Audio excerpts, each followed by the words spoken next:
I'm gonna teach you how to get into a top business school while we walk Stanford's campus. So there are 3 main steps that you need to ace. Number 1 is your resume. So I'm gonna teach you the GMAT and GPA scores you need, as well as the work experiences that you should have. And number 2 is your actual application. So things like your essays, as well as your recommendation letters. So I'm gonna teach you how to write an actually good essay by showing you my essay. And number 3 are your interviews, which are super important for sealing the deal. So I'm gonna teach you how to actually crush your interviews. So think about all the competition you're up against when you're applying to a school like Harvard or Stanford, where the acceptance rates are like 5, maybe 10%. And on top of that, you're applying against thousands of applications of candidates who are super talented, intelligent, and really hardworking. And so that's why it's super critical to think about how your application is gonna differentiate amongst all of the competition. So that's why I'm gonna teach you guys first how to differentiate your resume, not just your GMAT and your GPA scores, but more importantly, your work experience to showcase how much impact you're gonna make in the future. So let's talk about 2 really annoying acronyms, aka GPA and GMAT, which are basically table stakes for your application to even be considered, where the average GPA for a top business school student from undergrad is somewhere around 3.7.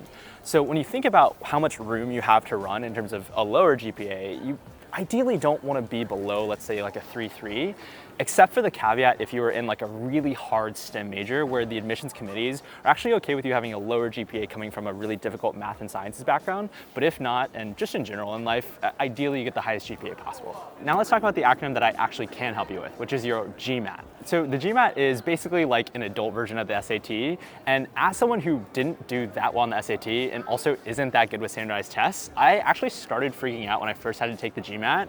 But what I will tell you right now is you can actually crush it without being a great test taker, and that's with this specific strategy. So the average GMAT score is somewhere between 730 and 740 points, which is somewhere north of the 90th percentile. And so you have to ask yourself, how am I gonna get above 90th percentile on this really hard exam? Well, the good news is that the GMAT actually can be cracked really, really well if you promise to commit to it. Now, what I mean by that is the GMAT tests your critical thinking to some degree, but it does so in a really strange way, which is kind of this GMAT style of thinking that I will say is not applied anywhere else in life and is not relevant, but don't tell them I said that. All you have to do to learn this GMAT style of thinking is actually just practice taking the test a bunch of times. It's really just a function of repetition. If you tell me, John, I promise to commit to you for the next 3 months, every Saturday and Sunday, I'm gonna wake up every morning, no matter how hungover I am or what have you, and I'm gonna take an official practice exam that's provided by the GMAT organization.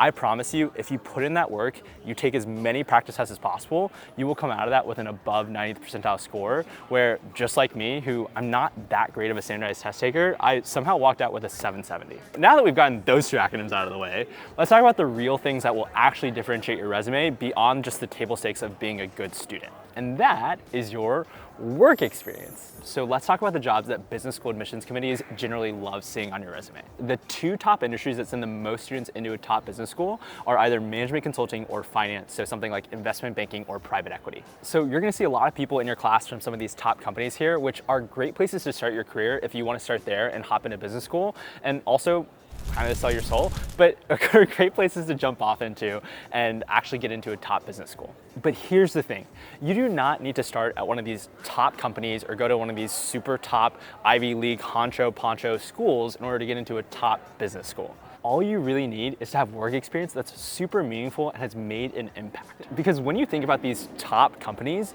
they're really just a proxy for saying you have some sort of stamp of approval on top of the fact that you probably worked on something really interesting and meaningful. And that's why over half of the classes that go into top business schools actually come from industries like the nonprofit sector, the military, healthcare, you name it, basically not your average Square consultant or investment banker. Which, to be clear, I came from finance, so I'm just making fun of myself. But I just want you to know what actually matters is when you think about your resume and the bullet points on that resume, it's really about what kind of impact you had and how interesting was your experience. So as you think about planning your career or your work experience to get into a top business school, it's all about pursuing something that you find genuinely interesting, because those are the types of things where you're gonna raise your hand and go do something super, super cool. So let me give you some examples of some of my friends who've gotten it. So my friend Lily started in marketing and then spent 4 years at the Clinton Health Access Initiative, specifically helping distribute vaccines around the world. She had no prior finance, honcho, management consulting experience whatsoever, but had worked on really impactful things that saved thousands of lives. And now she's crushing it at a startup.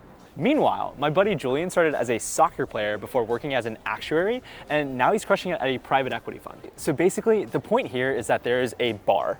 Let's call it the bar of interestingness. And I want you to think about what is your bar of interestingness in whatever you do. Think about what would be super cool for you to achieve or a place for you to go work at. And I want you to go do that and enjoy doing it and make impact. And whatever organization that is, or whatever you're doing, whether you're working for a company or starting your own thing, go do that, go crush it. And I promise you, that's what the admissions committee is gonna love. But with all that being said, I know how scary it is to think about your resume. So I'm gonna put my resume down below. You can download it completely for free and use that as a reference if it's helpful. So now that you have your work experience under your belt, now we need to talk about how you're actually gonna differentiate in your actual application. And we'll do that in an actual classroom. This could be you one day. So the applications process is really just college admissions 2.0, where you've got an essay portion, sometimes you've got some short statements or personal statement sections per school, and then lastly, you have your letters of recommendation. But remember, there are thousands of Chads out there competing for the limited amount of spots at these top business schools. So you have to ask yourself, how is my application gonna differentiate? And when I think about that, in my MBA class, there was literally a Navy SEAL as well as a multiple gold medal winning Olympian in my class. There's just no way that my application or my profile is ever gonna be that interesting. So you have to ask yourself, how, John, did you as a regular person get into a top business school? And it's because I learned this one key insight that all of us share, which is I will never be the smartest or most talented person in the room, but what I'm better at than everyone else in the world at is just being myself. So as you think about writing a really good essay, you should almost see the essay writing process actually as a soul-searching process, because this is what's gonna get you a really good essay, where the best essays are really just almost vulnerable works of art, where you think a lot about what is your authentic story, like what is your background, what were your struggles growing up, what were your vulnerabilities and insecurities, and how have those shaped you, like what is your life story, and then you tie all of those together into a really neat tie and a really neat bow of saying, this is the business school that's for me because of all of my background that's informed my career aspirations later. So as a good example, I'm just gonna read you some of the lines from my essay to Stanford. My mom and I immigrated to America when I was just a child, escaping my abusive father and our trials in China behind us. Armed with a PhD in mechanical engineering, my mom succeeded as the only female engineer in her male-dominated division while rebuilding a life for her son as an immigrant single mother. My mom always grounded her success in a gratitude towards technology, which empowered her independence in our Southern and entirely Caucasian community. This gratitude serves as the cornerstone of my belief that technology is the greatest agent for positive change. And then what you'll see that I did in my essay, which you can download for free below, is I start to weave in examples of how technology has impacted me and specifically talk about my work experience as well, where I talk about how the internet actually allowed me and my mom to start our own online business when I was growing up. I also talk about how as a kid with absolutely no connections because of the internet, I was able to learn everything I needed to learn to get a job in investment banking that otherwise, because I had no connections in and no money and no family background, I wouldn't have gotten that job no matter how hard I had tried. And so as I thought about escaping competition through authenticity of telling my story and being uniquely me, I then had to ask myself within my essays, why specifically this school? And once again, this is where you tie that bow really well of, hey, you know, for me, it was, I love technology. This is how it shaped me and given me a fair shot at the world. Well, what school is better for technology investing, technology entrepreneurship than Stanford Business School?